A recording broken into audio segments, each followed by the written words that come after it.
Doctor और तो अब दर्द भी घुटने टेकेगा।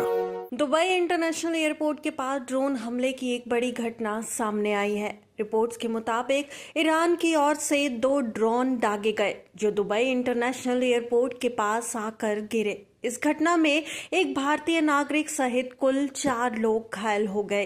घटना के बाद इलाके में सुरक्षा व्यवस्था और भी कड़ी कर दी गई है। बताया जा रहा है कि ये घटना उस समय हुई जब अचानक 2 ड्रोन एयरपोर्ट के पास आकर गिरे, जिससे वहां अफरा तफरी मच गई। धमाके के बाद आसपास मौजूद लोगों में दहशत फैल गई और सुरक्षा एजेंसियां तुरंत मौके पर पहुंच गई। घटना में घायल हुए लोगों को तुरंत पास के अस्पताल में भर्ती कराया गया। घायलों में एक भारतीय नागरिक भी शामिल है। फिलहाल सभी घायलों का इलाज चल रहा है और उनकी हालत स्थिर बताई जा रही है। स्थानीय प्रशासन और मेडिकल टीम स्थिति पर लगातार नजर बनाए हुए हैं। दुबई मीडिया ऑफिस ने सोशल मीडिया प्लेटफॉर्म एक्स पर एक बयान जारी करते हुए बताया कि दुबई इंटरनेशनल एयरपोर्ट के पास अधिकारियों ने 2 ड्रोन को रोका। इस घटना में एक भारतीय नागरिक समेत 4 लोग घायल हुए हैं। बयान में यह भी कहा गया है कि एयरपोर्ट पर एयर ट्रैफिक सामान्य तरीके से जारी है और उड़ानों का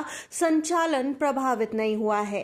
इस घटना के बाद दुबई प्रशासन ने सुरक्षा व्यवस्था को और मजबूत कर दिया है। एयरपोर्ट और उसके आसपास के इलाकों में अतिरिक्त सुरक्षा बल तैनात किए गए हैं। साथ ही एयरपोर्ट के संचालन पर भी कड़ी निगरानी रखी जा रही है ताकि यात्रियों की सुरक्षा सुनिश्चित की जा सके। दुबई इंटरनेशनल एयरपोर्ट दुनिया के सबसे व्यस्त एयरपोर्ट में से एक माना जाता है। यहाँ हर दिन हजारों अंतर्राष्ट्रीय उड़ानें संचालित होती है। ऐसे में एयरपोर्ट के पास हुई इस घटना ने सुरक्षा को लेकर चिंता बढ़ा दी है। गौरतलब है कि ईरान और अमेरिका इजराइल के बीच पिछले करीब 2 हफ्तों से तनाव और टकराव जारी है। इस जंग का असर मध्य पूर्व के कई देशों पर भी पड़ रहा है। रिपोर्ट्स के मुताबिक ईरान ने अपने इलाके में हुए अमेरिका और इजराइल के हमलों के जवाब में यूनाइटेड अरब अमीरात, बहरीन, कतर और अन्य खाड़ी देशों की ओर मिसाइल और ड्रोन हमले किए हैं। इन हमलों में से कुछ जगहों पर इंफ्रास्ट्रक्चर को भी नुकसान पहुंचा है और तेल उत्पादन भी प्रभावित हुआ है। बताया जा रहा है कि इससे पहले भी दुबई एयरपोर्ट के आसपास हमलों की घटनाएं सामने आ चुकी है।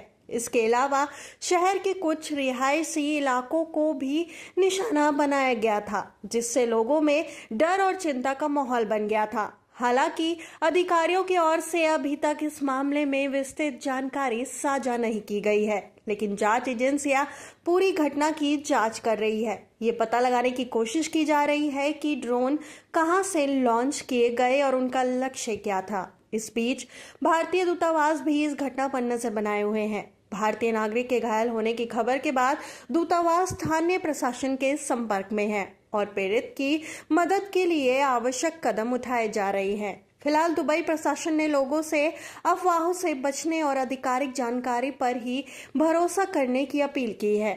जांच पूरी होने के बाद ही घटना के पीछे की असली वजह साफ हो पाएगी। ये घटना एक बार फिर दिखाती है कि आधुनिक तकनीक जैसे ड्रोन का इस्तेमाल सुरक्षा के लिए बड़ी चुनौती बन सकता है। आने वाले समय में ऐसे खतरों से निपटने के लिए अंतर्राष्ट्रीय स्तर पर और मजबूत सुरक्षा उपायों की जरूरत महसूस की जा रही है। डॉक्टर और तो अब दर्द भी घुटने टेकेगा।